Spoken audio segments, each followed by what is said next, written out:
মালাহরি হরিবল মালাহরি হরিবল মালাহরি হরিবল মালাহরি হরিবল।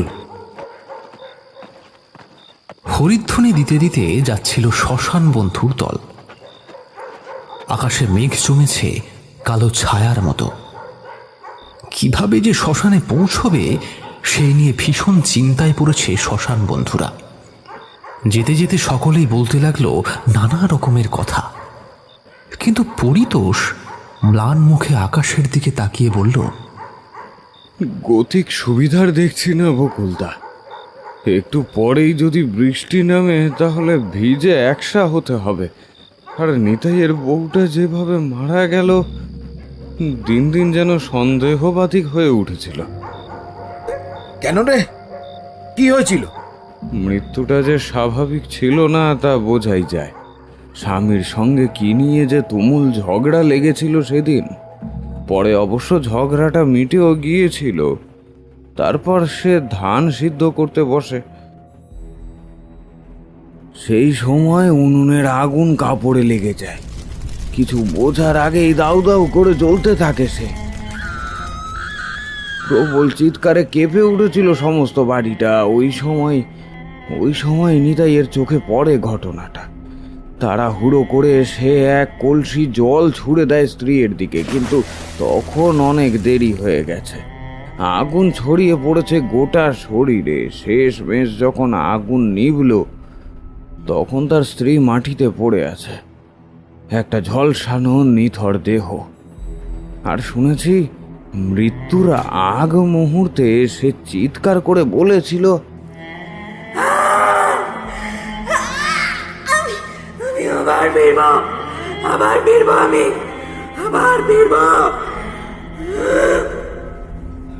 কথাটা শুনেই সকলে ভয়ে আড়ষ্ট হয়ে গেল।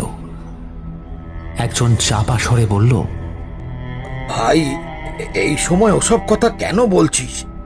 যার মৃতদেহ কাঁধে সে যদি কোনো অস্বাভাবিক আচরণ করে, গা ছমছমে পরিবেশ, আমার তো এসব ভাবতেই ভয় করছে। তোরা একটু চুপ কর না।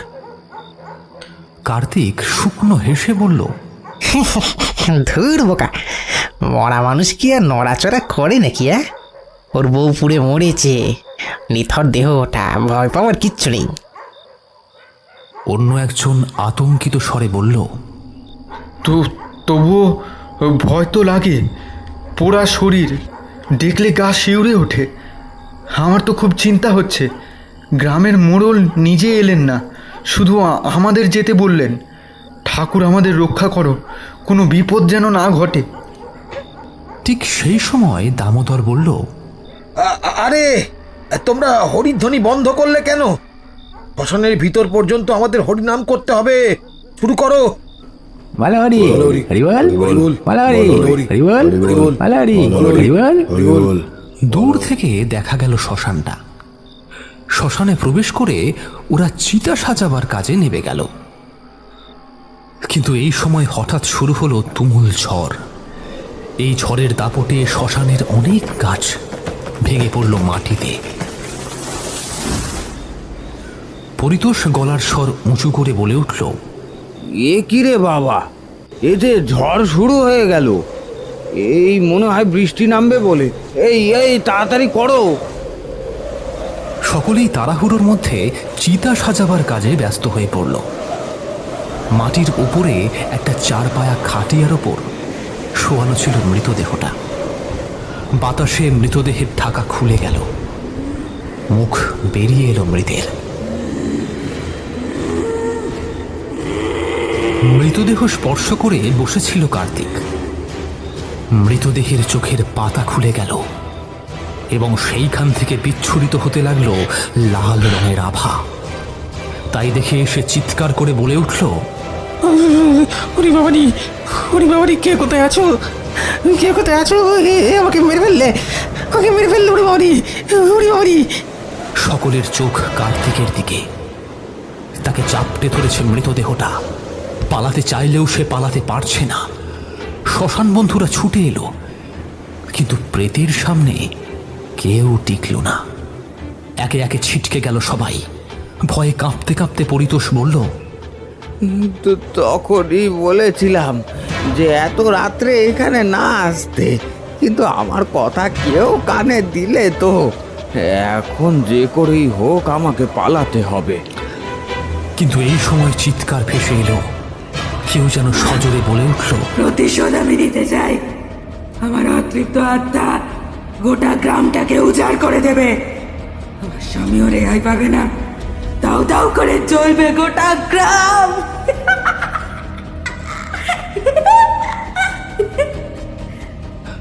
কথাটা বলেই সে অদৃশ্য হয়ে গেল।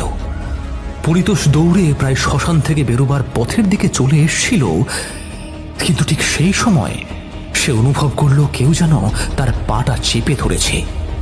সে পারল না বেশি দূর এগোতে। তার আগেই সে শ্মশানের মাটির নিচে ঢুকে গেল, আর শ্মশানে ছড়িয়ে পড়ল একটা আর্তনাদের ধ্বনি।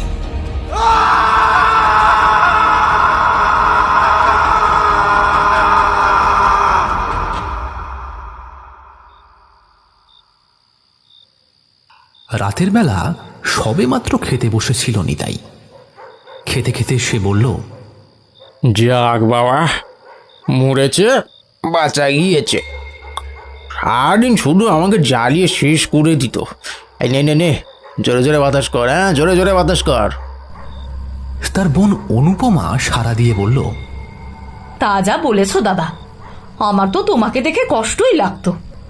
বাড়িতে অমন লক্ষ্মী ছাড়া বউ থাকলে সংসার করা যায় নাকি? কথাগুলো যখন অনুপমা বলছিল, ঠিক সেই সময় বাইরে সদর দরজায় টোকার শব্দ হলো। আর টোকার শব্দটা শুনেই ভ্রুকুটি করল অনুপমা।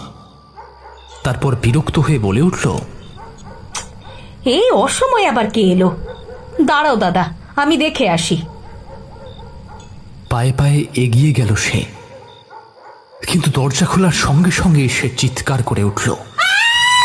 তারপর দরজার হুড়কো খুলতেই দমকা বাতাসে দরজার পাল্লা দুটো খুলে গেল। চমকে উঠল অনুপমা।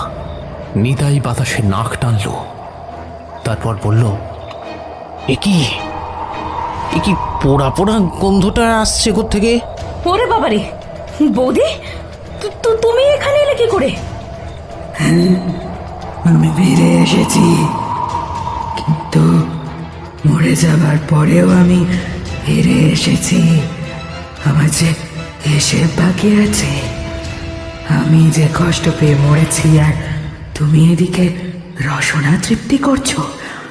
এবার তোমার শেষ দেখে আমি যাবো। কিন্তু কিন্তু তুমি তো মরে গিয়েছিলে, তাই না? আমি মরে গিয়েছিলাম, কিন্তু তবু ফিরে এসেছি। এইবার তোদের পালা, তোদের আমি আজকেই শেষ করে দেব।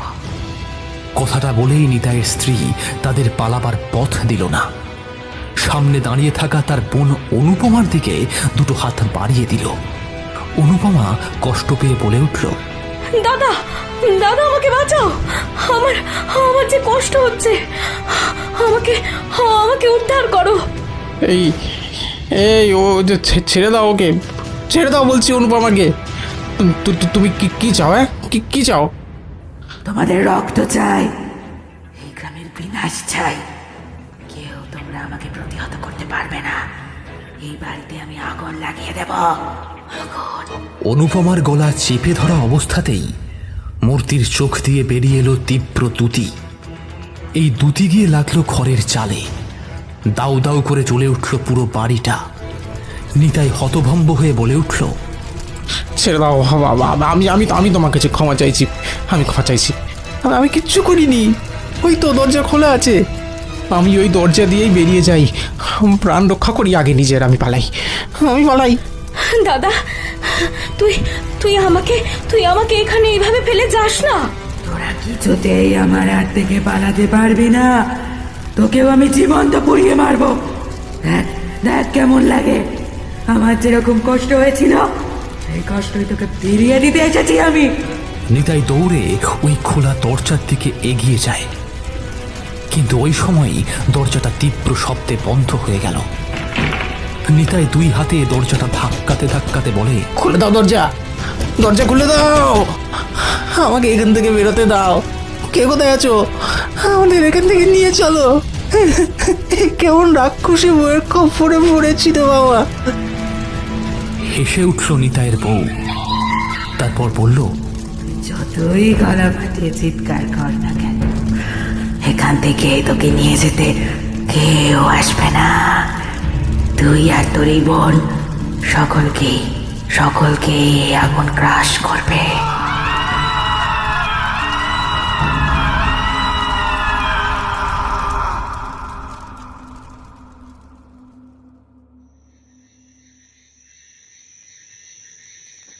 বড্ড দেরি হয়ে গেছে। এতটা দেরি হবে ভাবিনি।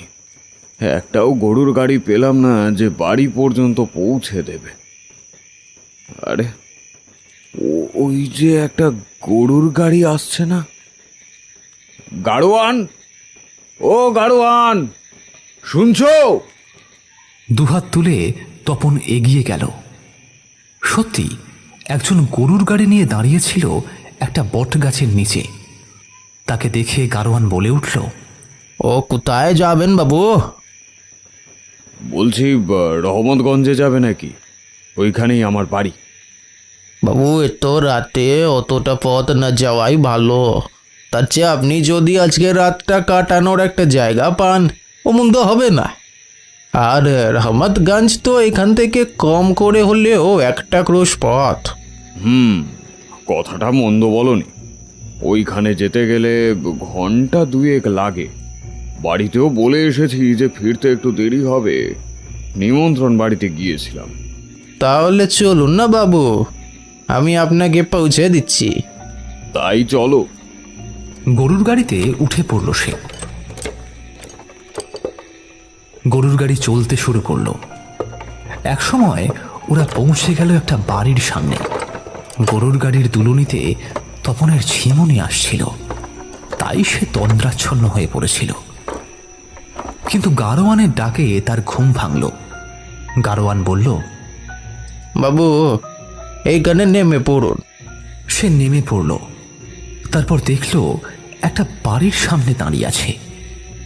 সে সন্দিগ্ধভাবে জিজ্ঞাসা করল, এই বাড়িতে কেউ থাকে না? না বাবু, এখানে অনেক আগে একটা পরিবার থাকতো, কিন্তু এখন কেউ থাকে না। আর অত কথায় আপনার কি কাজ? আপনি আজকের রাতটুকু থাকবেন, মাথা গোজবার ঠাই দিলাম। আর এই নিন হ্যারিকেন। গরুর গাড়িটা চলে গেল। হারিকেনুসকে তপন বাড়ির মধ্যে প্রবেশ করল। মুখরিত বাড়ির আনাচে কানাচে ঝিঁঝি পোকার ডাক। বাড়ির ভিতরে ঢুকেই সে বলল, ওই বাড়িতে লোক থাকে না? বলি, বাড়িতে কেউ আছেন? ডাকলো বটে, কিন্তু কোনো উত্তর পেল না। এইবার সে হ্যারিকেনটা রেখে কুয়োর দিকে এগিয়ে গেল।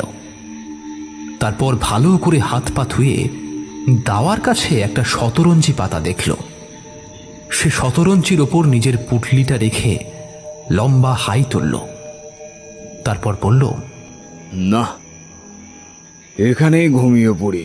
সদর দরজা বন্ধ করে দিয়েছি। নিমন্ত্রণ বাড়ি থেকে খেয়েও এসেছি। এইবার একটা জব্বর ঘুম দিই। এক ঘুমেই রাত কাবার করে দেব। ঘুমিয়ে পড়ল সে, কিন্তু ঘুম কিছুতেই হলো না। বিরক্ত হয়ে সে বলে উঠল, দূর, এখানে ঘুমোনো মানুষের কর্ম নয়। মশার কামড় আর সেই সাথে একটা বিশ্রী শব্দ ভেসে আসছে। দেখি তো কে এত রাত্রিবেলা শব্দ করছে। সে উঠোন পেরিয়ে চলে গেল শব্দের উৎস ধরে। গিয়ে দেখল যে একটা পেয়ারা গাছের উঁচু ডালে বসে আছে একটা সাদা শাড়ি পরিহিত মেয়ে। তার হাত রক্তে ফেসে যাচ্ছিল। তাকে দেখে তপন ভয় পেয়ে বলল, ওরে বাবা রে, ওরে বাবা, আমি কার পাল্লায় পড়েছি? না না, আমাকে এখান থেকে পালাতেই হবে, পালাতেই হবে। ইচ্ছে করলেও পালাতে পারবি না। খনা সুরে কথাটা বলে উঠল মূর্তিটা। তারপর চোখের পলক ফেলতে না ফেলতেই তপন দেখল সেই মূর্তিটা তার চোখের সামনে। সে মনে সাহস সঞ্চয় করে বলল, কে তুমি? আর আমাকে কেন এখানে আটকে রাখতে চাও? সরে যাও, সরে যাও, আমি এখান থেকে চলে যাই। আমাকে মেরো না। তোকে না মারলে যে আমার একা কিন্তু খুঁজবে না, তোকে যে আজকে আমার হাতে মরতেই হবে। সে আর কোনো কথা না বলে বেরিয়ে দ্রুত পেছন দিকে দৌড়াতে থাকে, কিন্তু বেশি দূর দৌড়াতে পারে না, কেননা তার আগেই তাকে চাপটে ধরল ওই মূর্তিটা। আতঙ্কে দিশাহারা হয়ে গেল সে। তারপর বলল, কিন্তু কিন্তু আমাকে কি কারণে মারতে চাইছেন? আমার যে সঙ্গীর খুব দরকার। আমার অকালে সব গেছে, সংসার সুখ থেকে আমি বঞ্চিত। আমি প্রতিশোধ নিয়েছি। আগুনে যেমন নিজে পড়েছি, তেমনি সকলকে পুড়িয়ে মেরেছি। কিন্তু আর কতকাল একা থাকবো আমি? তাই তোকে আমার সাথে থাকতে হবে, চিরকাল আমার সাথেই থাকতে হবে। এইবার ওই মেয়েটা অট্টহাসি করে উঠল। তারপর সে তপনের গায়ে ধরিয়ে দিল আগুন। তপন প্রচন্ড চিৎকার করে এদিক ওদিক ছুটে গেল, কিন্তু বাড়ির বাইরে বেরোতে পারল না। যখন তার সর্বাঙ্গ জ্বলছে, ঠিক ওই সময় সে দেখল কুয়োটা। ওই তো কুয়োটা। আমি যে যেতে পারছি না। সে ওই কুয়োতে ঝাঁপ মারল। ঝপাং করে একটা শব্দ হলো, তারপর সব শেষ।